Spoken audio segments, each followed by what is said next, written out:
사실 틀리기를 바라면서 드렸던 그때 그 전에 말씀이 구속 깜빵에 갈지도 모른다라는 말씀을 제가 드린 적이 있고 네. 반성도 했지만 아유, 무슨 그럴 말씀을요? 염려는 없겠구나 이제. 예. 누가 그거는 그 영장 심사를 하고 네. 어떤 특검이 오더라도 구속은 못 시키겠구나 이런 분명한 사실 앞에서. 예, 그런 생각이 들었어요. 뭐 저는 뭐 그렇게 생각은 안 했었거든요. 애초에 뭐 제가 사실관계나 또 우리 법이라는 걸 제가 믿고 있었기 때문에 예, 그런 생각은 안 했는데 2024년 4월에 24년도에요. 그저 이화영 씨가 거짓말할 때 그때입니까? 예. 이서영 씨가 그 마지막으로 그 진술을 하고 그 다음에 선거가 있었죠. 국회의원 선거가. 총선이 있었죠. 예, 총선이 있었고 그 총선이 끝나자마자 왜냐하면 총선 전에 말씀하시면 허위사실 공표의 위험이 있어요. 이화영이가. 예, 이화영이 아니라 이재명 대통령이요. 아. 이재명 당시 대표가요. 당시 대표께서 전까지는 이화영이 얘기하고 총선 있고 조금 갭이 있었거든요. 그때까지는 아무런 말이 없었어요. 사실 그게 이재명 당시 야당 대표죠. 이재명 당사 대표뿐만 아니라 그 정치권에서는 아무 말이 없었고 기자들도 너무 황당한 얘기이기 때문에 왜냐면은 그게 그 전부터 만약에 주장이 됐으면 예. 좀 의미가 있었을 수 있죠. 근데 재판이 1년 반 넘게 했습니다. 근데 그때 동안 한 번도 주장한 적이 없었어요. 그 술 파티에 대해서. 근데 마지막 날 술을 자기가 마시고 취했다. 교도관이 제지를 했는데도 뭐 검사가 술을 먹게 했다. 또 자기가 술이 깰 때까지 기다렸다가 들어갔다. 이 얘기를 한 거예요. 그래서 그때까지만 해도 기자들이 너무 허황된 얘기고 갑자기 불쑥 나온 얘기고 그렇기 때문에 아무 얘기도 안 했고 정치권도 그 내용을 받지 않았습니다. 왜 안 받았다고요? 그거는 제가 이후에 반추해서 생각해 보건데 추측해 보건데는 만약에 선거 전에 그 얘기를 하면서 사실 이게 만약에 사실이라면 엄청나게 폭발력 있는 그렇습니다. 사건이거든요. 근데 선거 전에 그걸 얘기했다가는 혹시 허위사실 공표죄로 당선무효형이 될 수 있기 때문에 그 내용에 대해서 얘기 안 하시다가 선거가 있고 직후에 바로 이재명 당시 당대표가 말씀을 하셨죠. 100% 사실이다. 자, 바로 그 문제의 그 장면. 2022년 네. 4월 15일 총선 직후에 있었던 이재명 당시 대표의 발언 들어보시죠. CCTV 출정 기록 또 뭐 소환된 기록 담당 교도관들의 진술을 확인하면 간단하죠. 제가 보기에는 검찰의 이런 태도로 봐서 이화영 부지사의 진술은 100% 사실로 보입니다. 이 대표 당시 네. 이 대표가 100% 사실로 보인대요. 네. 연어술 네. 얘기가. 근데 지금 아닌 걸로 확정됐습니다.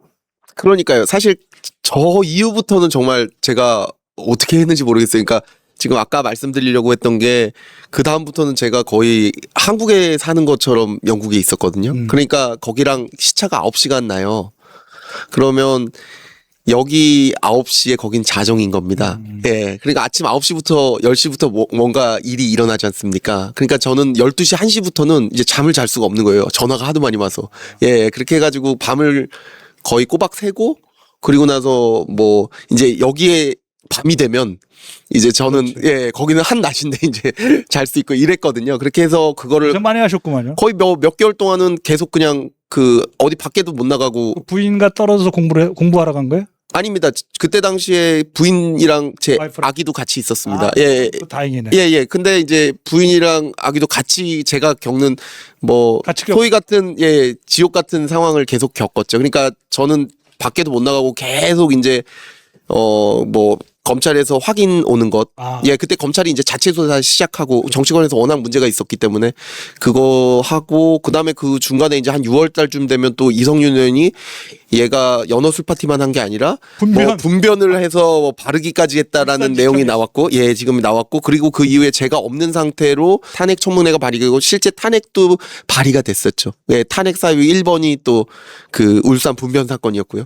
예, 그래서 그때 당시에는 울산 분변 사건은 너무 그때 당시에 제뿐만 아니라 뭐 이 사건으로도 그랬지만 저희 돌아가신 장인어른 네. 그다음에 저희 처가 식구들 사진이 전부 그 제명인의 마을이라고 하나요? 제명인의 마을? 이재명 대통령 홈페이지 응원하는 그 이른바 개혁의 딸, 개딸들의 모임. 예, 뭐 근데 저도 뭐 그거는 잘 몰랐는데 그게 검색이 되더라고요. 그냥 거기에. 그게 꼭 가입을 안 하더라도 그래서 거기에 저희 그 식구들 얼굴까지가 다 도배가 되고 그거 이제 흐리지도 않고 다 드러났어요? 전혀 다 드러났고 성함 뭐 전력이 아니라 그 그 어떤 커리어 이런 것들이 전부 다 들어간 채로 해서 그럴 수 있어요. 그게 저는 제 처도 마찬가지였고요. 그래서 그때는 제명인의 마을이 그랬어요. 네. 그래서 그때 그리고 거기다가 이제 최강욱 뭐 이런 분들의 유튜브에서 또 뭐 말씀하셨고 뭐 이재명 대통령의 제명인의 마을, 이 대통령이 아까 그 발언에서 명예훼손도 걸 수 있습니까? 그러면? 그럴 수 있죠, 당연히. 그런데 저는 그때 당시에는 이제 그 국회의원들, 그러니까 그때 당시에 이제 두 가지였습니다. 연어술 파티가 있고 그 분변 사건이 있었는데 연어술 파티는 기본적으로는 피의자가 제기한 이야기이기 때문에 네. 피의자는 사실 자기를 방어하기 위해서 거짓말도 할 수 있거든요. 그러니까 제가 그 직접적으로는 거기에는 제가 소송은 하지 않았고 계속적으로 대응은 했고요. 그 다음에 저 분변 사건은 7월 달에 바로 그때 형사고소와 민사소송을 했었고 해외에서요. 예, 해외에서 저 변호사를 통해서 했었고 그게 형사는 지금 2년이 지났지만 아무런 소식이 없고 그러니까 예. 이정현 본인은 그대로 가고 있죠. 예, 이성윤, 예, 서영교 그분은 그대로 가고 있고, 그 다음에 민사는 최근에 1심 판결이 나왔는데, 이겼죠. 근데 예, 이겼긴 했는데, 그게 다 허위라는 건 드러났지만, 저 이성윤, 서영교 그 두 분은 이제 면책특권으로 빠져나가셨고, 그거는 계속 지금 소송 중이고요. 예, 그리고 나서 이제, 제가 말씀이 좀 길어졌는데, 마무리를 짓자면, 이게 그러니까 연어 술 파티라는 거를 통해서, 그 어떤 굉장히 높은 정치인이 그거에 회유를 당해서 어떤 뭐 정권의 대통령과 관련된 대통령 후보와 관련된 그런 어마어마한 허위 자백을 한다. 이거를 이제 제가 그렇죠. 그 캠브리지 교수님께 이제 설명을 드렸거든요. 근데 일단은 이 전제가 일단은 이해가 돼야 그러면 술을 먹였냐 안 먹였냐 뭐 연어 술 파티를 했냐 안 했냐 그게 수사상 가능하냐 안 하냐가 나오는 건데 일단 이 앞에 거를 이해를 못 하시는 거예요. 캠브리지 교수님이 예, 그게 무슨 말인지야. 그러니까 영국 역사에서 일어나지 않은 일이겠지 뭐 세계사에서 했던 일이니까. 그러니까 그래서 그거를 일단은 말씀을 드리는데 굉장히 많이 할애했고 끝까지 이해는 못 하시더라고요. 결국 이해 못 하시고 그러니까 이런 식의 일들, 그러니까 이런 식의 자꾸 허위의 일들이 그 국민들한테 이야기되고 사실상 이게 뭐 전혀 전 세계적으로는 이해가 되지 않는 일들이잖아요. 공소고금에 없었던 예, 근데 수 없는 사건. 그런 것들로 계속 국력이 낭비되고 이런 게 좀 많이 아쉬웠죠. 이런 일들이 예, 어떻게 예. 벌어졌는지 이재명 당시 야당 대표의 발언 이후 2년 2개월 동안 네. 6월 20일까지 엊그저께 벌어졌던 그 코미디 같은 그 이화영과 민주당 의원들의 장면들을 보시겠습니다. 파티도 하고 뭐 술도 가져왔고 그날은 회덮밥에 연어에다가 또 뭐 여러 가지 과일에다가 소주도까지 와가지고 연어 파티 한 적 있어요 없어요? 없습니다. 위증. 해초밥 파티 한 적 있어요 없어요? 없습니다. 위증. 이후에 이 물병에 바로 소주를 대체를 시킵니다. 한번 대체시켜 보겠습니다. 같이 하실까요? 소주를 한번 따라 보겠습니다. 이게 바로 이제 그 아까 말씀 주신 네. 2년 2개월 동안 벌어졌던 예. 2024년 10월에 검사 탄핵안 네. 청문회, 2025년 9월에 그 검찰 개혁 청문회, 네. 2026년 4월 네. 저 국정조사, 네. 그 조작기소 국정조사에서 벌어졌던 면면들의 행동입니다. 네. 난 제일 궁금한 게 서영구 의원 직접 맞닥뜨려 여러 번 보셨는데 네. 왜 웃습니까? 느낌이 오세요? 왜 아까 서영교 있어요 의원 없어요? 의원께서요? 아니 서영교 의원이 저를 연어 보고요? 파티 있어요 없어요 하면서 네. 미증할 때 씩 웃잖아요. 아, 서영교 그거 의원님께서 보셨어요? 예, 그 긴장해서 그렇죠. 못 보셨나? 아니요, 지금 봤습니다. 예, 그때도 그때 봤고요. 느낌이 어떠셨어요? 그냥 근데 그게 뭐 한 번만 그랬던 게 아니고요. 그냥 마치 어떤 전원이 이렇게 모여가지고 어떤 한 사람을 두고 이렇게 돌팔매를 하는 듯한 그리고 계속 조롱하고 그런 분위기였기 때문에 뭐 그게 특별한 장면은 아니었습니다. 계속적으로 그게 그러니까 이루어졌었어요. 집단 돌팔매를 맞을 때도 네. 어떤 특별하게 이상한 사람들이 있거든요. 네. 돌팔매 하는 사람들 예. 중에서 서영교 의원에 대한 감각 좀 얘기 좀 해주세요. 왜 그러는 것 같아요? 서영교 의원은 일단은 기본적으로 국민들을 그렇게 존중한다는 생각을 저는 안 해요. 국민들 물론 지지자들의 편에 의해서 하지만 일단은 무조건 윽박지르고 윽박지르기. 예. 그 다음에 무조건 막 뭐 다른 사람이 이야기하고 있어도 뭐 했어 뭐 이런 식으로 자꾸 이렇게 막 어느 쪽으로 몰아가려고 하고 근데 그 내용들이 뭐랄까 좀 많이 좀 이런 표현이 그렇지만 좀 저열하다랄까요? 그러니까 저열하다. 예 그러니까 또 요새 저렴하다는 표현도 있어요.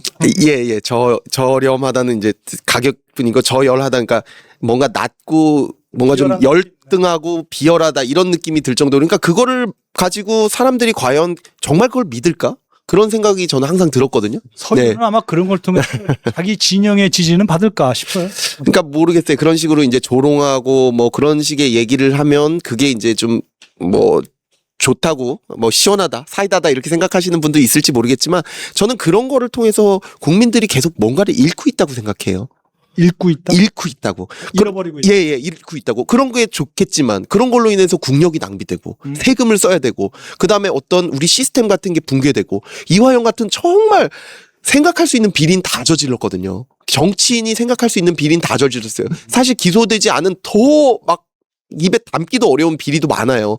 근데 그런 사람이 무슨 뭐 의인처럼 막 추대가 되고 국회에 나가서 국회의원들 서영교 의원도 이화영 씨가 막 지휘하고 그랬어요.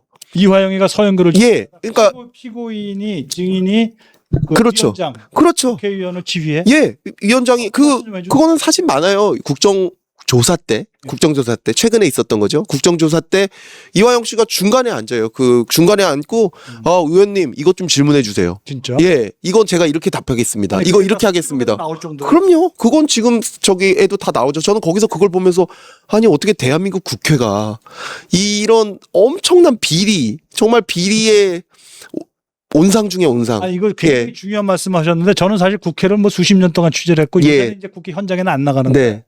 뉴스나 이런 데서 나오는 장면만 주로 저는 체크하기 때문에 네. 그런 말씀을 못 드는 실제로 증인이 실시간 국회의원들 앞에서 의원님 이런 질문 해주세요는 말을 했다고요. 그럼요. 이런 질문 해주세요. 뭐 이렇게 해주세요. 저렇게 해주세요. 제가 이렇게 답하겠습니다.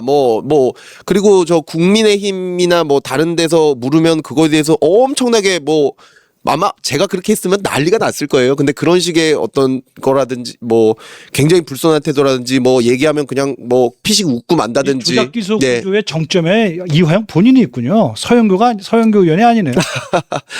그러니까 그렇게 소위 말하는 좀 파렴치범? 예, 저는 그렇게 표현하고 싶군요. 그런 사람을 엄청나게 비위를 맞춰야 되고 모셔야 되는 무슨 이유가 있는 거죠. 그거는 뭔가 뭐라고 얘기할까요? 인지를 잡히고 있다고 생각할까요? 멱살을 잡혔다고 할까요? 예. 급소를 갖고 있던가. 예, 근데 그거는 정말 제가 보기엔 너무 비현실적이고 힘들었어요. 저번에 이런 말 예, 하셨죠. 예. 자, 그래서 이런 그 2년 2개월의 그 거짓말 대행진 그래놓고 네. 이 대반전이 벌어진 역사적인 판결이라고 볼 수밖에 없습니다. 6월 20일 있었던 새벽 3시에 있었던 그 뉴스 판결 뉴스 한번 들어보시죠. 법원은 오늘 새벽 이 발언이 위증이라고 판결했습니다. 담당 검사인 박상용 검사가 연어와 술을 제공한 사실이 없다는 판단입니다. 수원지법 재판부는 국회 위증 혐의로 징역 4개월, 실형을 선고했습니다. 위증 징역 4개월인데 이화영 거짓말했다는데 네. 이 거짓말이라고 판시한 그 핵심 이유 한 몇 가지 있으면 얘기 좀 짧게 해주시겠어요? 일단은 왜 거짓말이었습니까? 일단 첫 번째로 이화영 씨가 술을 먹는 걸 본 사람이 단 한 명도 없어요. 단 한 명도 없고 예, 거기에 수많은 사람들이 있었는데. 김성태, 방용구 예. 그리고 우리 박사 저 교도관들, 예, 그다음에 그 누구도, 그리고 설주한 변호사, 예, 그 누구도 그거에 대한 냄새를 맡거나, 그러니까 그 현장의 목격자 전원이, 예, 여기서 무슨 일이 일어났다고 하는데 여기 있는 사람 전원이 그런 일은 없었다고 얘기했어요. 이화영은 물론 있었다고 해요. 이화영 혼자 있었다고 했죠. 그리고 아까 이재명 대통령 야당 시절에 했던 말이 교도관을 다 조사하면 된다는데 교도관은 어땠습니까? 교도관도 그런 걸 보거나 냄새를 맡거나 했던 거를 전혀 본 적이 없다. 그러면 이화영이 그것도 거짓말한 거네요. 예, 이재명 대통령도 해본 건가요? 알면서도 그랬던 거예요. 글쎄요, 뭐 그거야 뭐 제가 어떻게 알겠습니까? 현장의 목격자, 네. 현장의 주인공들이 아무도 이화영 외에는 네. 한 적이 없다. 그 다음에 두 번째. 2번째로는 이화영 씨의 말이 도저히 경험했다고 할 수 없을 정도로 많이 바뀝니다. 말이 바뀐다. 예. 기자님께서 만약에 경험을 제가 반추해봐도 될 것 같은데요. 어떤 것에 대해서 기억이 오래되면 틀릴 수도 있죠. 그렇죠. 그렇지만 아주 핵심적인 경험에 대해서 틀릴 수는 없습니다. 예를 들면 이 사건 같은 경우에는요. 술을 마셨는지 마시지 않았는지. 아하. 이화영 씨는 처음에는 술을 마셔도 얼굴이 벌개져서 교도관이 제지를 했고 그것에 대해서 한참 있다가 갔다고 얘기했어요. 근데 그 다음에는 말이 바뀝니다. 본인은 마시지 않았다고 바뀝니다. 그렇지. 그리고 나서 교도관이 그럼 제지는 어떻게 됐냐? 교도관이 알았는지 몰랐는지 모르겠다. 이렇게 바뀌어요. 처음에 교도관도 안다고 해놓고. 교도관이 제지했다고 했어요. 심지어는 제가 뭐 그 제지를 뭐 뚫고 뭐 술을 먹겠다는 식의 얘기까지 했었어요. 그것도 바뀝니다. 그리고 나서 뭐도 바뀌느냐? 결국에는 나중에는 이런 얘기까지 해요. 박상용 검사가 그걸 알았는지 몰랐는지 모르겠다. 그럼 없다는 소리 아니야 스스로도. 그러니까 그러면은 결국에는 회유를 당했는지 여부까지 이제 다 흔들리는 거지 않습니까? 핵심적인 증언이 바뀌고 세 번째는 시간 장소. 예, 그러니까 그런 것들이 다 일관성이 전혀 없는 겁니다. 그러니까 이것은 경험했다고 보기 어렵다라고 판단한 거죠. 그게 실제로 판결문에도 설치가 되어 있습니다. 그렇군요. 예. 근데 왜 2년 2개월 동안 온 나라가 지금 뭐 무슨 그 환각에 젖었던 걸까요? 뭐 물론 다 그런 건 물론 저는 물론 아니라고 생각했는데 거의 대한민국 사람의 한 50% 이상 그런 환각에 젖어 있었던 겁니까? 그러면 그리고 그게 아직 안 끝났다는 게 제가 좀 절망적이고요. 예, 그러니까 제가 말씀드리고 싶은 것은 이제 이런 국가의 어떤 시스템으로 인해서 뭔가가 결론이 나지면 그것이 사실로 받아들여지고 우리 사회가 앞으로 나아가야 됩니다. 근데 그게 아니라 누군가의 이익을 위해서 자꾸 이 시스템들이 붕괴되고 예, 그런 것들이 저는 굉장히 참기가 어려워요. 박 검사님이 예. 특히 국가 시스템을 매우 중시하시더라고요. 예. 시스템에는 사법 체계도 있는 거고, 그게- 사건 분립도 있는 거고. 예, 그거의 핵심이 법치입니다. 그렇죠. 그 삼권 분립, 사법 시스템, 그 모든 것들이 결국엔 법치고 그럼 나라가 무너진다 이거죠. 그렇습니다. 그러니까 우리나라도 마찬가지입니다. 아니 그게 뭐가 그렇게 중요해? 먹고 사는 게 중요하지. 경제가 중요하지. 누구 특정인의 이익에 의해서 되고 있어요. 이렇게 되면 어떻게 되는 줄 아십니까? 가장 어려운 사람들, 가장 힘없는 사람들의 삶의 기반부터 흔들리기 시작해요. 그렇게 되면 나라 망합니다. 자, 온 나라를 그 한 반 이상을 환각 속에 몰아넣었다고 할 수도 있는 그 사건이 일단 사실 확정으로 1심에서 정리가 됐고요. 네. 그런데 그 판결 내용 중에는 우리 검사님한테 불리한 것도 있어요. 검사님의 그렇습니까? 수사가 네. 잘못되었다. 네. 라고 한 세 가지 중에 이제 두 가지 부분인데 저 네. 가운데 두 번째 걸 보면 김성태 전 쌍방울 회장과의 쪼개기 후원 네. 그것을 무죄다 그렇게 한 적이 없다는 거죠. 이화영이가. 두 번째로는 이화영 씨가 또한 대북성공학과 관련하여 직권남용을 저지른 거 그거는 뭐 거의 무죄라고 그런 내용이긴 할 것 같은데 공소기각이라는 걸 또 내렸어요. 네. 그래서 무죄든 공소기각이든 이 두 번째 세 번째는 각각 그 우리 검사님의 수사와는 다른 내용인데 이게 이제 이거 무슨 뜻입니까? 일단 첫 번째로는 이게 저 내용들 지금 기자님 보시고도 무슨 말인지 잘 잘 모르시겠죠. 몰라요. 세 번째 예. 특히 공소기각은 모르겠더라고. 아니 그리고 심지어는 저 그 사안 자체도 너무 어렵죠. 그래서 뭔지 모르긴 하겠는데 공소기각이라 그래서 예, 그게 일단은 예, 아주 제가 짧게 말씀드릴게요. 일단 첫째로 저거를 배심원들이 판단할 수 없는 사건입니다. 너무 어려워요. 저거 만약에 혐의 직권남용, 그다음에 저 정치자금법 위반 같은 경우에 너무 전문적이라서 아마 알고 계시는 법조인들 상당수가 저 사건을 다뤄본 적이 없을걸요? 예. 그런데 그 사건을 일부러 배심 재판했고, 그 다음에 이렇게 합니다. 매일같이 자정까지 저거를 증인신문을 보게 만들어요. 그렇다면 예. 일반인들이 그걸 열을 해요. 그러면 제대로 그걸 판단하기 어렵습니다. 그리고 정작 중요한 판단, 아까도 나왔지만 새벽 3시에요. 그거 어떻게 판단합니까? 저 깜짝 놀랐어요. 토요일 새벽 3시에 판결을 내리더라고요. 네. 배심원들 쫙 계속 있게 하고. 예, 근데 그러니까 굉장히 열악한 상황이었고요. 이런 상황에서는 사실 법리적으로 명백한 것도 어느 한 사람이 끌고 나가거나 그렇게 되면 이제 거기에 다 휩쓸려 그럼 가버려요. 결국 그렇게 그 무리한 주문을 한 건 재판장이죠. 저는 그 부분에 있어서 상당히 유감이 있습니다. 송영훈 수원지법 11부 송병훈입니다. 송병훈. 예. 이분이 그러고 보니까 내가 기억이 나는데 위증재판 첫 시작 때 네. 공판 검사들이 기피 신청을 할 정도로 편파적이었다는 그렇죠.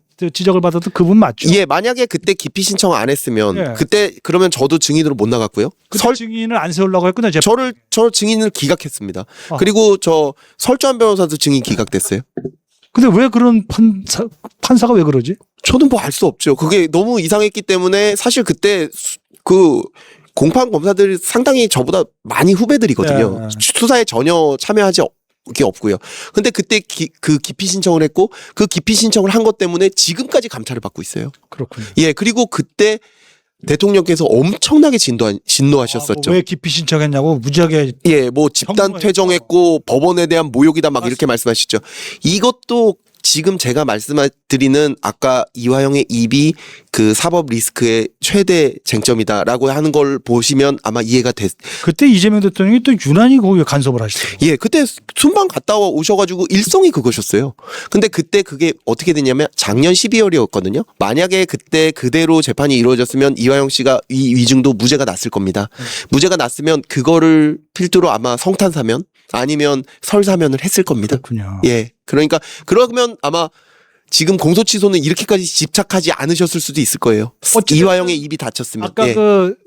이제 가장 중요한 연호술 파티는 없었다는 건 확정됐지만 네. 나머지 두 부분은 뭐 무죄도 이화영에 대한 네. 무죄도 나고 공소기각도 해서 그걸 근거로 해서 민주당은 바로 그걸로 특검법 공소처법을 더 밀어붙일 그런 태세도 있는 겁니까? 어떻게 보세요? 아니 지금 그렇게 하고 계시잖아요. 뭐 그러면서 이화영을 석방해야 된다라고 하시는데 이것도 국민을 속이는 겁니다. 일단 첫 번째로 대북 송금 사건과 이 사건 별개라서 연관이 없어요. 다른 사건 무죄 났다고 이 사건도 공소 취소해야 된다? 그러면 지금 있는 사건 다 공소 취소해야죠. 그렇지 않아요? 예. 끼워넣기로 하는 겁니다. 예, 그건 말도 안 되는 거고요. 두 번째로는 아까 말씀드렸듯이 그 배심원들이 굉장히 열악한 상황. 그렇기 때문에 그렇게 판단이 난 것이고 그렇기 때문에 만약에 제대로 된 판사가 그것을 판단한다면 반드시 1심, 2심에 그 2심에서는 그 두 가지 점 정치자금법 위반이라든지 그다음에 직권남용 전부 다 유죄가 날 거라고 생각하고요. 그다음에 첫 번째 그 정치자금법 위반 같은 경우에는 이런 겁니다. 김성태가 그 정치자금은 그 대선 때 이재명 그 당시에 대표한테 이제 경선 자금을 줬다는 거거든요. 기부했다는 거. 500만 원까지만 1,000만 원까지 겁니다. 예, 선거 때. 예, 대선이니까 1,000만 원까지만 되는데 그거를 이화영도 모르고 이재명도 모르게 근데죠. 쪼개기를 해서 수천만 원을 줬다는 겁니다. 수천만 원. 그때 당시에 김성태는 뭐라고 진술을 했냐면요. 이렇게 진술했어요. 그때 당시 이낙연 전 총리와 그 이재명 대표가 경쟁할 때였어요. 그렇습니다. 그래서 누가 경선 자금이 더 많이 들어오느냐. 이거 가지고 사실 굉장히 경쟁하고 있을 때예요. 그렇군요. 예. 그런데 그때 다급하게 이화영으로부터 전화를 받고 빨리 돈을 지금 넣어야 된다. 첫날 넣어야 된다. 그렇게 얘기를 해가지고 그날 왕창 돈을 다른 사람의 이름으로 쪼개기를 해서 넣었다는 거거든요. 그런데 그 얘기가 다 있음에도 불구하고 이화영 씨는 심지어 그때 그 김성태로부터 돈도 막 받고 있고 그럴 때예요. 그 수사 과정에서 다 밝혀낸 공소장에 있는 사실이군요. 공소장에 있는지는 제가 공소에는 관여하지 못해서 직접 모르겠지만 제가 수사하신 직접 거죠. 처음에 그 직접 진술을 제가 수사하신 처음 들었던 건 접니다. 예, 그런데 그 내용에 대해서 그런 게 이화영은 없었다. 무죄다. 누가 납득하겠습니까? 그리고 두 번째로 그 직권남용은 어떤 거였냐면요. 북한에 쌀이랑 밀가루랑 그 금송이라는 묘목을 보냅니다. 네. 근데 그 묘목이 어떤 거였냐면 북한의 실력자였던 김성해라는 사람이 여자. 이화영한테 안부수를 통해서 직접 달라고 했던 거예요. 그렇군요. 근데 그거는 아주 고급 정원수입니다. 근데 그게 수해 방지용 그 묘목으로 둔갑해서 북한에 가요. 그래서 밑에 직원들은 절대 그렇게 하면 안 된다고 얘기했어요. 근데 이화영 부지사가 해! 이렇게 해가지고 간 거기 때문에 직권남용이라는 거거든요. 근데 본인은 또 안 했다고 주장하는 거죠. 아니, 그런데 그렇게 해놓고. 그게, 예, 안 했다고 주장하고, 그리고 그게 왜 공소 기각이 나왔냐면요. 재판부의 논리는 이겁니다. 심지어는 저희가 그 이화영 씨가 있고 그 밑에 국장이 있습니다. 그 국장을 저희가 기소해서 유죄 판결을 받았어요. 네. 그런데 그러면 당연히 이화영 씨는 그 위에 있었던 사람이니까 당연히 유죄 아닙니까? 그리고 당연히 우리가 기소해서 처벌해야죠. 왜 밑에 사람만 합니까? 근데 거기 판결문에 어떻게 돼 있었냐면 저희가 기소한 게 당연히 그거 지시받아서 한 거니까 이화영이 공모하여라고 되어 있었어요. 근데 그 말을 넣었다고. 그 말을 넣었기 때문에 왜 그때 같이 기소해서 판결받아야지 지금 따로 기소 받느냐고 이건 공소권 남용이다. 이러면서 이화영 씨한테 면죄부를 줬어요. 이게 어떻게 가능합니까? 근데 그 설시 내용 중에서도 보면 이거는 판사 자신도 예. 이건 뭐 이례적이라는 표현을 쓰지 않았어요? 그런 예, 취지. 그거는 쪼개기 아까 그 후원금을 주는 거에 대해서 판사는 이렇게 판단합니다. 자기가 봐도 아무 이유 없이 이화영의 부탁 없이 김성태가 이렇게 쪼개기로 돈을 줬을 리가 수천만 원을 줬을 리가 없는 것 같다. 유죄의 의심이 든다. 그러나 배심원이 무죄라고 하니까 난 무죄하겠다. 그런 법이 어딨어? 아까는 배심원이 해놓고 그걸 따라서 한다 그러고 지금은 배심원했으나 지금 안 한다 그러고. 정확합니다. 전혀 홍명훈 다르죠. 재판장님, 어쨌든 아무튼 잘하셨어요. 판사님 뭐 그럴 수도 있지. 예. 2심에서 기다려봐야겠네. 예, 그래서 이거는 바뀔 거라고 생각하고요. 그래서 이걸로 인해서 뭔가가 된다? 이거는 또 속이는 겁니다. 자 이제 잘 보셔야죠. 예. 이제 뭐 이 거대한 일종의 그 좀 영화 드라마틱하게 표현하면 거대한 사기극이 벌어진 거예요. 그 사기가 이제 바로 잡혀진 거고 국민의힘이 위대합니다. 예, 더 바로 잡혀져야죠. 그러니까 이 국민들께서 속지 않으셔야 우리가 갖고 있는 법치 지킬 수 있는 거거든요. 그렇게 생각하고요. 이재명 대통령이 이화영을 두려워하고 있다, 겁나고 있다 이런 게 있어요. 저 그거는 말씀이 맞습니다. 그러니까 지금 저번에 그때 말씀하셨는데 난 그게 무슨 뜻인지 몰랐고. 예. 지금 뭐 저에 대해서 많은 분들이 이제 이거 재판에 대해서 질문을 하시고 그럼에도 불구하고 공소 취소가 되겠냐 안 되겠냐 많이 이제 전망들을 하시죠. 네. 그런데 제가 이렇게 말씀을 드리고 싶어요. 저도 이제 몰랐다가 이번에 이제 더 확신을 하게 된 것인데 이 어떤 선거가 있었잖아요. 지방선거가 있었고 그 이후에 1주년 어떤 담화를 하셨습니다. 6월 3일 지방선거, 6월 4일 취임 1주년 기자회견. 기자회견을 하셨죠. 근데 기자회견 때 그때 당시에 생각보다 굉장히 이제 지지율도 떨어지고 선거 결과가 좀 민주당의 그 대통령에 대한 지지율에 비해서 좀 못 미친 결과가 나왔어요. 근데 그거에 대한 어떤 원인 분석의 하나로 공소 취소 관련된 논란이 있었죠. 그렇죠. 그런데도 불구하고 대통령께서 뭐라고 말씀하셨습니까? 두 가지를 말씀하셨는데 제가 두 가지 다 너무나 충격적이었어요. 아하. 첫 번째는 이것을 특검으로 해야 된다라고 특검. 하면서 뭐라고 말씀하셨냐면 제가 지휘하는 경찰이나 검찰에 하면 나도 편한데 그래도 국회에서 추천하는 중립적인 특검에서 하는 게 낫지 않겠어요? 그랬어요. 그 말씀하셨고요. 물론 그 전에 하셨던 말씀인데 그 다음에 또 하셨던 말씀은 이겁니다. 이건 너무 간단합니다. 문제가 있으면 공소 취소하면 되고 문제가 없으면 그냥 두면 됩니다. 그렇습니다. 이 두 개가 다 너무나도 전 충격적이었어요. 이거 두 번째 것부터 말씀드려볼게요. 문제가 있으면 공소 취소한다. 문제가 없으면 그냥 둔다? 아니죠. 지금 그것은 재판장이 판단하도록 이미 재판이 되고 있는 상태예요. 그냥 재판장이 판단하게 하는 게 맞는 거지. 그러면 문제가 있으면 무죄가 나고 문제가 없으면 유죄가 나겠죠. 그러니까 문제가 있든 없든 공소 취소는 안 되는 것이다. 이 말씀이시죠? 아니요. 그러니까 문제가 있든 없든 그거는 판사가 판단해야 된다는 거죠. 오케이. 예. 근데 그게 판사가 판단 안 하고 왜 그걸 본인이 판단합니까? 또는 본인이 임명한 특검이 판단합니까? 또는 그게 본인이 임명하지 않았던 했던 왜 경찰, 검찰이 판단합니까? 그러면 삼권 분립 중에 도대체 법원은 그럼 무슨 일을 하는 건가요? 다 대통령이 판단하고 수사기관이 판단하고 국회가 판단하면요. 근데 그런 말씀을 하신다는 게 저는 너무 충격적이었어요. 그게 1번. 예. 그리고 두 번째로는 본인이 지휘를 하는 경찰, 검찰이 하면 된다? 아니, 처음 들어봤어요. 아니 그러면 처음 지금 들어보는 얘기야 정치에서. 지금 그러면 이재명 정부에 있어서 경찰, 검찰이 수사하는 거 모두 대통령이 지휘받고 합니까? 글쎄요. 그거 자체 엄청나게 큰일입니다. 지금 우리 법은 어떻게 하고 있습니까? 법무부 장관도 구체적인 사건에 대해서 지휘할 수 있는 건 일선 검사는 지휘도 못해요. 총장에게 서면으로만 지휘할 수 있다. 그렇습니다. 그렇게 되고 있습니다. 근데 지금 대통령께서 뭐라고 하세요? 본인이 지시하신다면서 그거는 위법 위헌이에요. 위법 위헌이고 심지어 어떻게 얘기했습니까? 저희 대북 송금 수사를 윤석열 대통령이 지휘한 것은 지휘한 정황이 있다. 이거는 초대형 국정농단이다라고 말씀하시고 제가 지금 특검에 있어요. 그리고 지금 한동훈 당시 장관부터 저까지 관련자들 전원이 다 출국 금지돼 있습니다. 종합특검이란 데죠. 맞습니다. 그러면 예. 그럼 어떻게 된 겁니까? 대통령께서 지금 초대형 국정농단을 자백하신 건가요? 그건 그렇게 말씀을 어떻게 하세요? 예. 자, 그러면 그렇게까지 무리하게 상권 분립을 헤쳐가고 과거 한국 역사에도 없었던 네. 자기가 직접 지휘권을 검경에 행사할 수 있다는 말까지 해가면서 그 공소 취소를 해야만 하는 그 어떤 두려움과 초조함이 뭐냐 이거. 그러니까요. 제가 그때 이거에 굉장히 경악을 하면서 아마 이 내용을 전부 다 본인도 알고 계셨을걸요? 이런 내용들이 근데 은연중에 나온 거죠. 그런데 이렇게 경악을 하면서 제가 대통령께서 정말 네. 너무나도 조급해 하시고 예. 그러면서 동시에 절박하시구나. 그런 걸 느꼈어요. 그래서 그거는 결국에 무엇입니까? 그거는 공소 취소도 아니고요.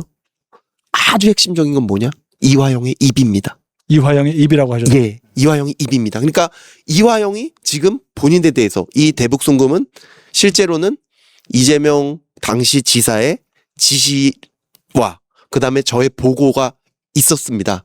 라고 얘기할까봐 그 자백을 할까봐 그게 이재명 대통령의 최대 사법 리스크고 예. 들고 있는 폭탄이고 언제 터질지 모르는 거고 그렇기 때문에 저렇게까지 그냥 아예 신경을 안 쓰시는 거잖아요.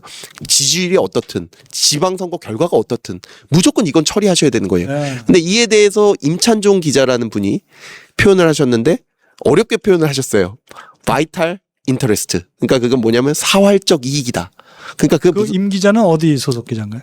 SBS라고 알고 있습니다. 아, 예. 근데 이제 페이스북에 페이스북에 쓰시길래 제가 기자 그거 한번 봐야겠네요. 예. 바이털 인터레스트 사활적 이해가 사활적 이익이다. 공소 취소는 사활적 이익이다라고 하셨는데 그러니까 그게 말 풀어보면 공소 취소라는 것은 어떤 옳고 그름의 문제라든지 정치적 유불리의 문제라든지 그게 아니라는 거예요. 네. 죽고 살고의 문제라는 거예요. 자, 그럼 이화영의 입을 뭐 막으려고 하는 거예요? 그렇죠. 그러니까 이화영이 어떤 얘기를 할까봐. 그러니까 제 말은 어떤 거냐면 제가 지금 쭉 그 추측하고 분석한 결과는 뭐냐면 바로 이 사활적 이익, 죽고 살고의 이익이 무엇이냐. 이거는 이화영의 입이다. 네. 그러니까 이화영의 입을 닫게 만들어야지. 언제 터질지 모르는 이화영의 입을 닫게 만들어야 대통령께서는 다리 뻗고 주무실 수 있는 거예요. 지금. 그런데 이화영 씨 지금 갇혀 있잖아요. 제가 말씀드렸던 그런 파렴치한 범죄들로 인해서 확정 판결이 나와서 7년 판결 형이 나왔죠. 거기다가 지금 4개월 추가됐어요. 예, 4개월. 위증으로. 예, 그거는 뭐 확정은 안 됐지만 어쨌든 추가가 됐죠. 근데 그런 상태에서 지금 재판이 진행 중이잖아요. 네. 그럼 이화영 씨 사면을 못 해줍니다. 당연하죠. 예, 사면을 재판 못 해줍니다. 재판 중이기 때문에. 그러면 공소 취소가 해야지만 이화영을 사면할 수 있어요. 아, 재판을 아예 없앨 필요가 있다. 그렇습니다. 사면을 하기 위해서는 어떤 너무 파렴치하잖아요. 근데 그거를 사면해주기 위해서는 검찰이 엄청난 잘못을 했다든지 저의 연어 술 파티가 나왔다든지 아니 뭐 어떤 다른 어떤 모멘텀을 통해서 국민 여론이 거기에 모아지면서 예. 재판을 없애야만 이화영의 입을 막을 수 있는 거예요. 그렇기 때문에 지금 여러 전망들을 하시지 않습니까? 네. 야, 공소 취소 할 수 있겠어? 특검은 물 건너갔다. 하면 안 된다. 뭐 탄핵이다. 어쩐다. 하지만 이거는 해야 되는 겁니다. 연어술 파티가 없어도 특검은 해야 된다. 공소 취소는 해야 한다. 그렇고 결국에 해야 되는 것은 설령 공소 취소의 방법이 아니더라도 이화영 씨는 풀어줘야 되는 거죠. 사면시켜줘야 되는 거죠. 그래서 제가 최근에 어젠가요? 오늘인가요? 네. 이런 기사를 접했어요. 이화영 씨 석방해야 된다. 이화영을 석방해야. 예. 지금 이 판결이 나왔는데 오히려 국회의원이 이화영은 석방해야 된다고 기자회견한 걸 봤어요. 어디고 민주당 국회 예, 민주당 국회의원께서요. 석방을 근데 어떻게 해주지? 그러니까요. 방법이 뭐야? 전혀 말이 안 되는데 석방해야 된다 얘기하는데 그 얘기는 지금 국민들한테 하는 얘기가 아니에요. 이화영 씨한테 하는 얘기예요. 왜? 아, 좀만 참아줘 이거요? 그렇죠. 우리는 계속 노력하고 있다. 그 누구 어떤 의원이 했을까 찾아봐야겠네요. 네, 지금 찾아보시면 아마 금방 나올 텐데요. 예, 지금 이화영을 석방하라 한번 찾아보시죠. 예, 근데 금방 나올 텐데 그 정도로 지금 절박한 거고 굉장히 사활적 이익이고 왜 그렇습니까? 지금 대장동에 관련돼서는 별로 이런 이슈가 안 나오죠. 아, 그거 뭐 이제 항소 포기도 했고 부분적으로 그죠? 그렇습니다. 그러니까 거기는 무섭지 않아? 항소 포기했죠. 그다음에 이익 다 몰아줬죠. 돈 수천억 다 지원해줬죠. 예. 아, 그렇구나. 김만배 이런 사람들 입을 다 막았다. 김만배, 정진상, 아하. 예, 또는 김용, 정영학, 남욱, 그렇지. 정영학까지는 모르겠지만 어쨌든 그 이익을 받은 사람들은 뭐 1,000억대 이상 다 예. 받았죠 보전이. 그 입은 영원히 닫혔습니다. 그렇기 때문에 그건 실제 대장동에 이재명 당시 지사님이 개입되지 않았다. 개입됐다 이런 말을 할 필요가 없게 됐다 이거지. 다 이제 이익 보전 받아. 절대 얘기하지 않죠. 얘기를 하나 안 하나 오히려 얘기를 안 하는 게 보이는 게 더 이익이니까요. 이미 입은 영원히 다쳤습니다. 그렇기 때문에 더 이상 그거는 그러면 재판 받으셔도 될 거예요 아마. 이화영 한 명 남았네. 그런데 이화영은 지금 언제 입을 열지 몰라요. 그리고 제가 지금 여기서 100% 단언할 수 있습니다. 물론 대통령께서 100% 단언하신 거는 이루어지지 않았지만 실제 그건 거짓말이었지만 네. 저는 100% 단언하고 이거는 사실입니다. 뭐냐? 재판을 만약에 정상적으로 이루어질 수 있게 해주세요. 이화영 씨 사면도 없고 그냥 지금 있는 그 재판을 정상적으로 이루어질 수 있게만 해주시면 이화영 씨는 100% 자백합니다. 그렇군요. 100% 자백합니다. 자백은 뭐예요? 그러니까 내가 대통령한테 뭐 당시에 이재명 지사에게 대북 송금 사건 다 보고했고 이재명 지사의 지시에 의해서 북한에 돈을 보냈다. 자, 그 말을 그 말을 자백을 한다 이거죠. 100% 자백합니다. 이화영 지사. 왜냐하면 이화영 씨는 지금 딱 하나밖에 없습니다. 본인이 다 짊어지고 가거나 네. 아니면 이재명의 지시가 있었다고 해서 그걸 놔두거나 그거밖에 없기 때문에 만약에 결론이 달라지지 않는다면 이거는 한 30년은 나올 네.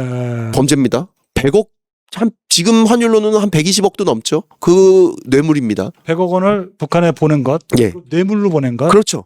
북한의 뇌물, 삼자 뇌물, 북한의 뇌물은 아니고요. 저 김성태가 김성태. 예 이재명한테 뇌물을 준 거죠. 예 이재명과 이화영한테 뇌물을 준 건데 그 방법으로 북한에 돈을 보낸 거죠. 그게 이제 공소장이야, 그죠? 예. 근데 그 공소장을 찍겠다 이거죠. 예. 그거를 결국 찢는 것은 이화영의 입을 막아야 되기 때문에 그런 거고요. 지금 그게 사활적 이익이고 그걸 하기 위해서 아마 무슨 짓이든 할 거라고 생각이 됩니다. 뭐 대통령이 하시는 일인데 지시라고 표현하면 좀 그렇고. 여건이 여권이든 뭐든 왜 제가 지시라는 표현을 썼냐면요. 그거는 정말 범죄니까요. 범죄. 예. 그러니까 그것은 지시죠. 자, 여기 지금 아까 그 우리 검사님께 박 검사께서 말씀해 주신 거 이화영 전 부시사 석방을 촉구한대. 이거 그 대법원 판결 나와서 그 옥살이 하는 사람을 어떻게 석방하죠? 거기다가 지금 연어 술 파티가 오히려 유죄라고 하는 게 나왔음에도 불구하고 석방을 촉구한다. 이렇게 자, 얘기한 그런데 것은 예. 봐요. 이게 강득구 의원이에요. 친명 중에 친명. 아 그렇습니까? 그건 이재명 몰랐습니다. 대통령의 예. 가장 측근인 사람이 이분이 바로 지금 그 민주당 최고위원 중에 한 분입니다. 아 그렇습니까? 그것도 몰랐습니다. 아주 최고 가까이 있는 사람들 얘긴데. 예. 다시 좀 띄워주실래요? 내용 좀 보게. 네. 이화영 전부지사 석방 촉구하는 강덕구 의원인데 이렇게 돼 있네요. 강덕구 의원 정치자금법 집권하며 사실상 무죄다. 유죄 판결이 났는데 사실상 무죄가 뭐야? 그런 제도도 있어요 대한민국에? 그거는 이거 저번에 서영교 의원이 했던 얘기랑 똑같은 거네.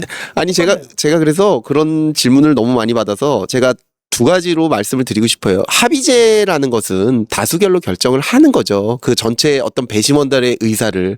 그게 국회도 그렇고 우리 선거도 그렇습니다. 만약에 그런 논리면 지금 대통령은 실질적으로 대통령이 아니라고 할 수도 있는 거고 서영 49%는 지지하지 않았어요. 그렇습니다. 사실상 그리고, 예. 비대통령이네. 4대 3보다 더 커요. 그리고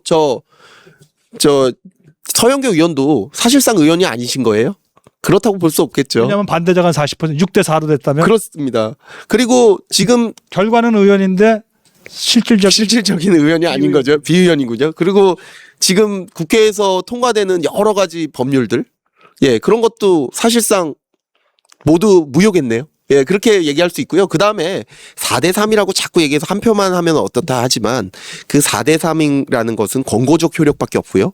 그 다음에 그것을 3명으로 구성된 재판부에서 인정을 했기 때문에 유죄가 난 겁니다. 재판부의 판결로 확정된 거죠. 예, 예. 그렇게 되면 판결은 별도고. 예, 그 논리로 하면 결국 어떻습니까?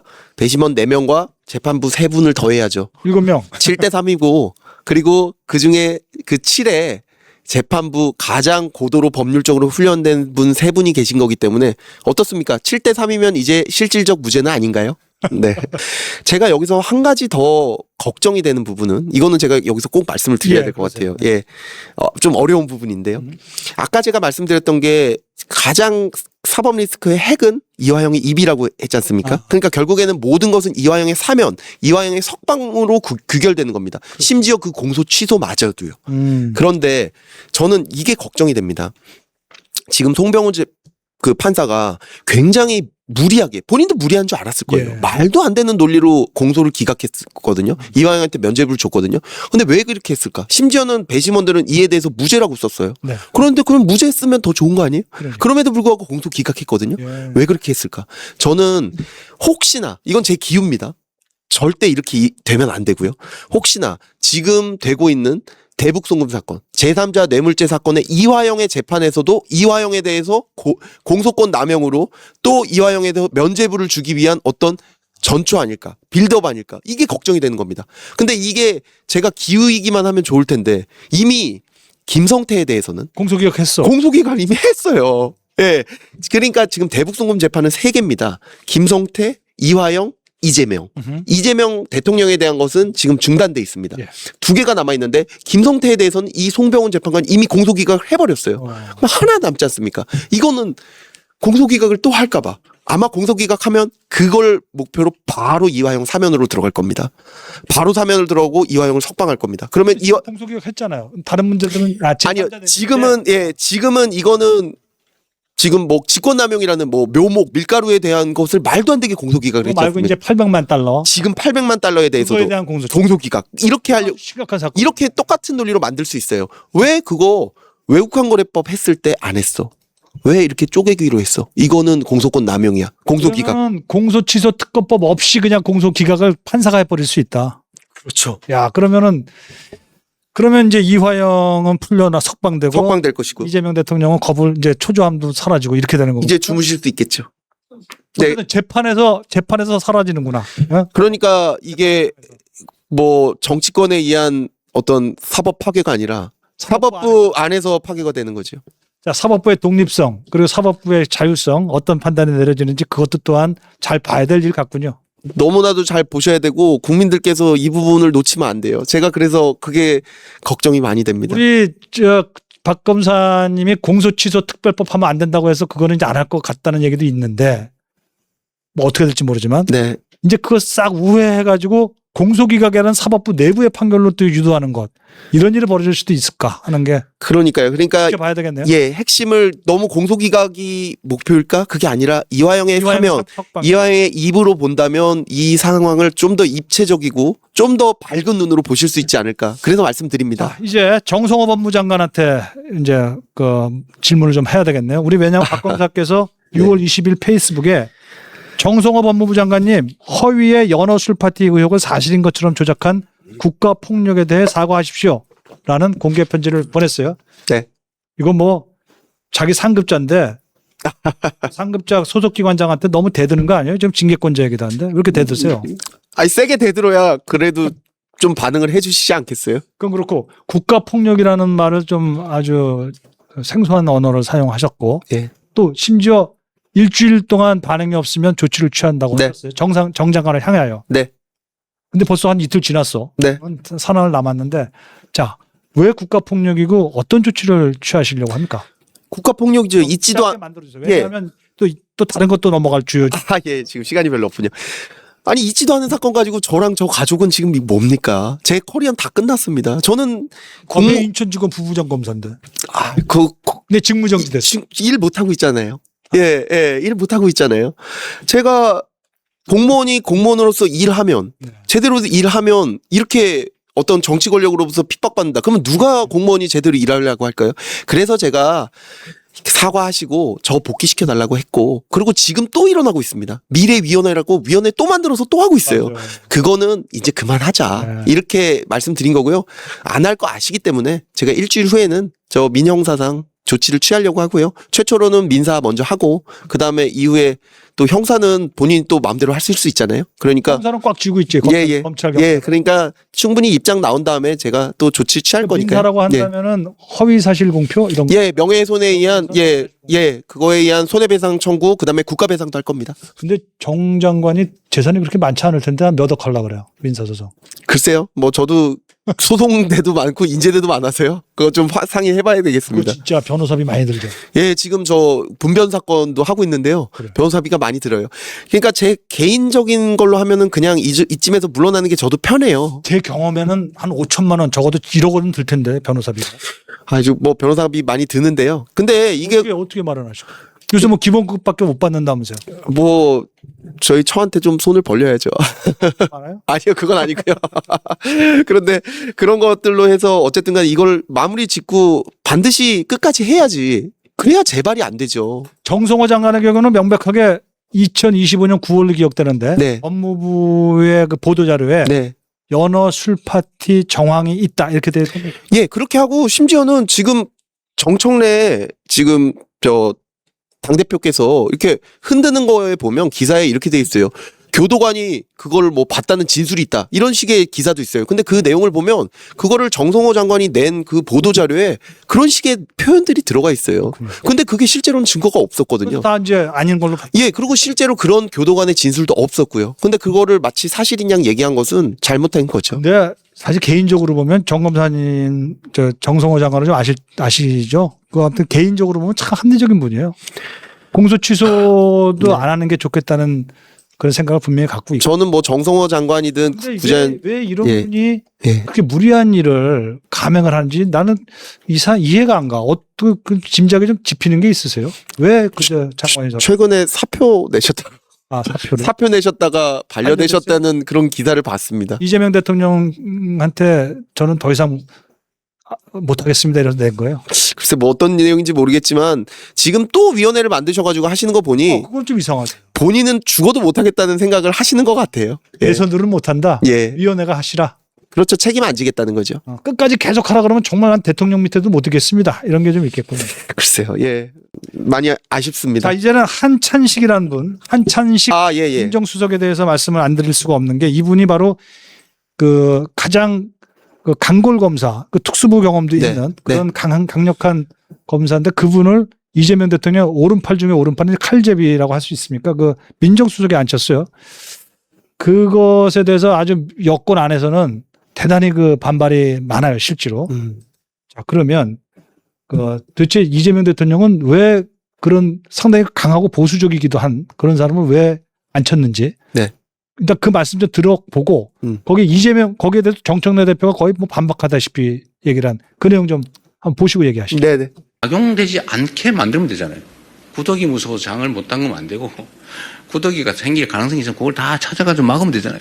숟가락만한 보안 수사권이라도 주면 그 숟가락으로 칼을 만들어서 정권에게 언제 그 칼을 들이댈지 모를 일입니다. 저는 보안 수사권에 티끌마저 없애야 된다. 검찰개혁의 마침표는 보안 수사권 완전 폐지다.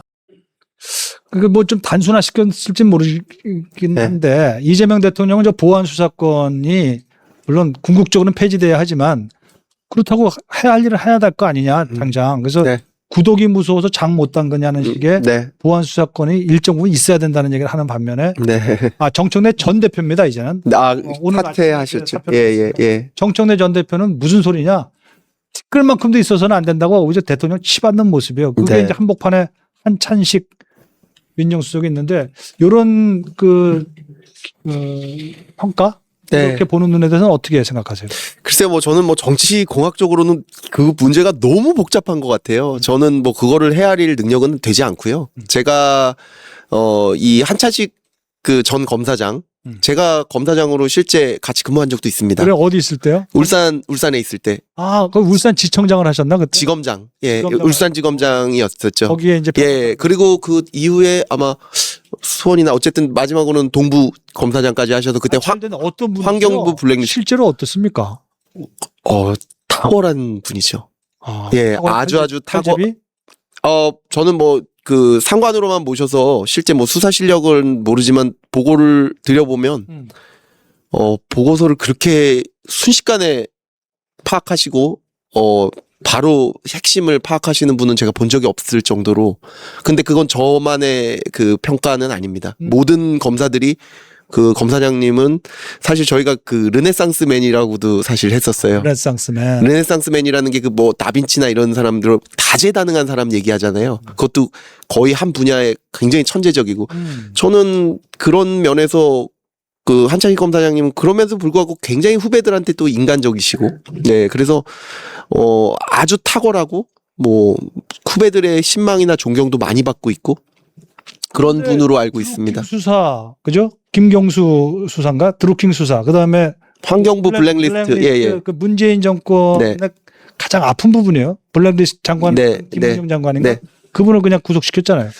이런 수사력은 어떻게 평가하셨어요? 글쎄 뭐 그분이야 뭐 할 일 하는 거죠. 검사가 자기 그 있는 사건들 하는 거지 뭐 그 정치에 따라서 왔다 갔다 하시는 그런 분은 아닙니다. 지금 민주당은 바로 그 점 때문에 왜 그런 사람을 썼느냐고 막 부글부글 끓어요. 내부에서. 이재명 대통령을 향하여. 아니 저기 그 길이 택시기사가 어디 가야 된다 그러면 그 길 가면 되는 거지. 이거는 민주당 길이고 이거는 국민의힘 길이니까 그 길만 가야 된다 그런 거 있습니까? 그냥 검사는 정치적인 게 어디 있어요. 그냥 그 범죄가 되면 범죄 수사하는 거고 그게 누구든지 관계없이 그렇게 하는 거죠. 정치는 모르지만 민정수석이라는 자리에 검사들이 많이 갔기 때문에 네. 우리 그 아름아름으로 민정수석으로서 하는 일은 잘할 거 아닙니까? 네. 그러면 이재명 대통령은 이 시기에 왜 한찬식 같은 문재인 때 그 정부를 곤혹스럽게 했던 결국 퇴출당했어요.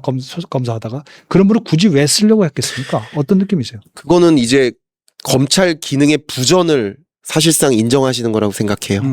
검찰 기능 자체가 지금 완전 붕괴됐어요. 지금 상태에서. 그거 그들이 원했던 거 아니에요? 근데 국가를 경영하는 입장에서 검찰 기능 붕괴되면 이게 지금 슬슬 드러나거든요. 아마 아주 그냥 전혀 정치에 관심 없는 분들까지도 이제 느낄 때가 올 거예요. 그때 되면 그 모든 비난은 결국에는 대통령한테 가게 돼 있습니다. 네. 그러니까 국가를 운영하는 사람 입장에서는 어떤 선택지가 있지 않아요. 이거는 이 기능이 없어지면 아니 만약에 어디 아픈다고 생각해 보세요. 예? 뭐 예를 들면 간이 아프다. 예. 심장이 아프다. 이렇게 생각해 보세요. 그러면 그 의사 뭐 어느 당 지지하는지 물어보고 하시겠어요? 물론 뭐 레이건 대통령은 그거 농담으로 물어보신 적 있다고 하지만 자기 수술 집도리한테 제발 민주당원이 아니길 바란다. 예, 그거는 이제 상대방이 제가 오늘만은 공화당원이 되드리겠습니다. 그거죠? 예, 근데 그거는 이제 그 워낙 그 레이건 대통령이 농담을 잘하시는 분이었으니까 그렇게 한 거고 일단 몸을 살려야 되고 뭐 만약에 자녀가 그렇게 되신다면 그런 거 생각 안 할 거 아니에요. 그냥 최선을 다해서 이 사람 살릴 수 있는 능력이 있는 사람한테 맡길 거 아닙니까? 저는 지금 구자연 총장 대행이나 뭐 이런 분들은 전혀 그거 지금 조직을 추스릴 만한 그러니까 검찰의 역할을 제대로 돌릴 만한 이거는 뭐 이게 여야가 있는 게 아닙니다. 그 어쨌든 대한민국이라는 어떤 이 배가 이 자동차가 앞으로 가야 될 거 아니에요. 근데 거기서 기능이 마비된 게 있어요. 간이 무너졌는데 아무튼 최소한 간 기능이 필요했다. 예, 그러면은 그 기능의 최대 뭐 그 사람이 설령 밉더라도 일단은 간은 살려줘. 해야 되지 않겠어요? 대통령님이 고맙네요. 국가의 한 부분이 썩는 건 막아야겠다. 그러니까 대통령께서도 도저히 묵과할 수 없을 정도로 이 분야 자체가 완전히 붕괴됐다는 거죠. 보안 수사권도 마찬가지입니다. 사실 이거 논의할 여지 자체가 없어요. 그 자동차가 가야 되는데. 자동차가 가야 되는데. 아니요. 우리 저 검찰 제도라는 그러니까 우리 형사 제도는 일단 가야 국가라는 게 되잖아요. 근데 그 형사 제도가 이렇게 움직여야 되는데 근데 그러면 앞바퀴를 빼야 움직이겠습니까? 앞바퀴를 넣어야 움직이겠습니까? 이게 논쟁의 대상이 됩니까? 보안 수사권이 만약에 없어지잖아요. 앞바퀴 빼는 거랑 똑같아요. 자동차 자체가 아예 가지 않을 겁니다. 완전히 붕괴될 겁니다. 그 뭐 검찰 자체가 없어지는 마당에 뭐. 그래도 검찰이 없어지더라도 국민의 삶은 계속돼야죠. 검찰이 없어지더라도 뭐 우리가 설령 못 살게 되더라도 국민의 삶은 계속돼야죠. 어차피 기능은 계속돼야죠. 검찰이 없는 상태에서 이제 우리가 겪어보긴 봐야죠. 다만 그 가운데서는 아마 예. 보안 수사라는 조그만 기능이라도 남겨둡시다 하는 거죠. 그렇죠. 그러니까 차가 분명히 옛날처럼 쌩쌩 가지 못할 겁니다. 덜덜덜덜덜 갈 거예요. 근데 그거라도 가게 해야 먹고 살 거 아니에요. 그래도 어디는 갈 수 있잖아요, 국민들이. 근데 그것마저 없애겠다는 게 결국 보안 수사권이고 이거는 무슨 뭐 검찰 개혁 아무 관계 없습니다. 근데 민주당에서는 아마 보안 수사권을 대통령도 말은 그렇게 하지만 국회가 알아서 하라 그랬어요. 최종 결론은. 그거는 정치적인 말씀이실 거고요. 아, 그래요? 아니 본인이 뻔히 아는데요. 대통령은 진짜 보안 수사권을 기본적으로 갖고 있어야 된다고 대통령이 그렇게 생각한다고 진심으로 믿으시는 거예요?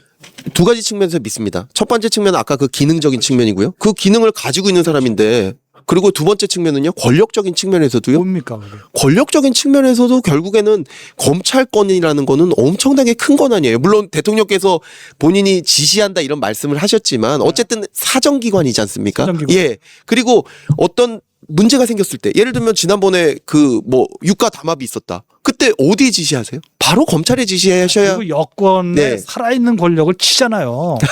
그런 거 예. 대통령이 필요한 부분이 있긴 예, 그러니까 그런 것들도 그러니까 본인이 놓치기 싫으신 게 분명히 있을 거라고 생각해요. 근데 그게 아니더라도 기능적으로 도저히 이거는 지금 상태로 지속이 되면 아마 그 형사 절차가 무너지면 국민들의 삶이 굉장히 많이 무너져요. 제가 그 부분도 많이 실 예를 들 수 있는데 시간이 좀 부족한 것 같아요. 예. 그거 참 보안 수사. 네, 예. 근데 어떡하죠? 좀 뭐 지금 정치 상황을 보면 없어질 것 같아요. 왜냐?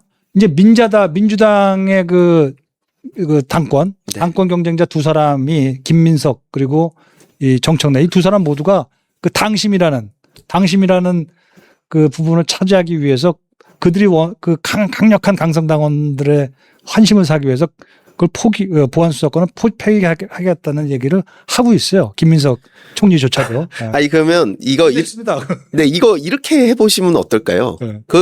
이거 한번 제가 제안 드려볼게요. 한번 해보세요. 지금 말씀하시는 게 그거잖아요. 검찰 개혁. 그러니까 보안 수사권이라는 게 검찰의 엄청난 마지막 남은 권력이다. 그렇기 때문에 이거는 검사를 위한 거다라고 얘기하시잖아요.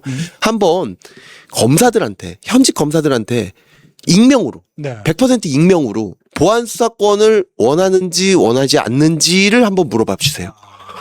저는 장담컨대 저는 거의 100%에 가깝게 나올 것 같은데요. 그렇군요. 두 가지로 보안 수사권이 형사 절차를 돌리기 위해서 필요한가 필요하지 않는가 100% 필요하다고 할 겁니다.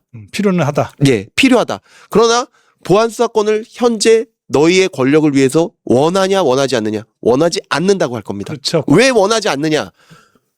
차 덜덜덜덜 가게는 돼요. 근데 그 책임을 검사가 다 져야 돼요. 그렇구나. 그러면 뭐하러 검사가 합니까? 그거는 검사에게 지금 마지막으로 남겨진 책임이지 대다수의 검사들은 보안 수사권 전혀 원치 않아요. 필요하긴 하지만 내가 책임지기 싫다 이런. 그렇죠. 그게 인간의 본성이죠. 제대로 된 제도에서 수사하고 싶지 엉망진창 만들어 놓고 결국에는 책임은 네가 다죠. 누가 그거 하고 싶겠어요. 근데 그거라도 있어야 국민들은 이 형사 절차가 돌아간다는 거죠. 지금 그 싸움 하고 있는 거예요. 근데 그게 지금 완전히 둔갑돼서 이 보안 수사권만 있으면 또 검찰이 무소불위의 권력이 된다? 아니 그러면 그게 그렇게 맞다면 한 번이라도 실증을 해보고 조사를 해보십시오. 왜 여론조사 그렇게 많이 하면서 이거 여론조사 안 합니까? 한번 해보라고요. 뭐든지 주장만 하지 말고요. 해보고 실증하자고요. 알겠습니다. 예. 지금 우리 박상현 검사는 공소 취소, 그다음에 보안 수사권 이 두 가지에서 강한 예. 그 경험과 입장을 갖고 계시는데 네. 대체로 오르신 것 같아요. 예. 그러나 이제 뭐랄까요? 저희는 검사 없는 생활을 이제 앞으로 해야 될 겁니다. 검사 없는 생활. 그것이 어떤 일이 벌어질지는 우리가 각자 평가하고 감당해야 될 몫이라고 생각하고요. 앞으로 우리에게 그래도 걱정도 주셨지만 또 예. 희망도 주셨어요. 앞으로 네. 늠름하고 씩씩하게 잘 좀 헤쳐나가 주시기 바랍니다. 네. 고맙습니다. 일단 제가 마무리 시간을 좀 가져야 되겠습니다. 권력자는 반복되는 자신의 큰 거짓말을 대중이 믿을 것이라고 생각합니다. 거짓말의 진짜 위험은 만들어낸 사람마저 속인다는 데 있죠. 그래서 물증과 증인, 공론과 재판, 권력과 사법이 상호 견제 관계에 있어야 한다는 얘기가 나오는 겁니다. 없는 연어 술 파티를 있었다며 2년 2개월 동안 온 세상을 흔든 거대한 연출이 국민 배심원단의 이성적인 판단 앞에 막을 내렸습니다. 한국 정치는 영화 트루먼 쇼가 아니었습니다. 우리 국민도 트루먼이 아니었습니다. 여러분의 생각은 어떠신지요? 네, 지금까지 우리 박상용 검사와 함께 말씀을 나눴습니다. 고맙습니다. 고맙습니다.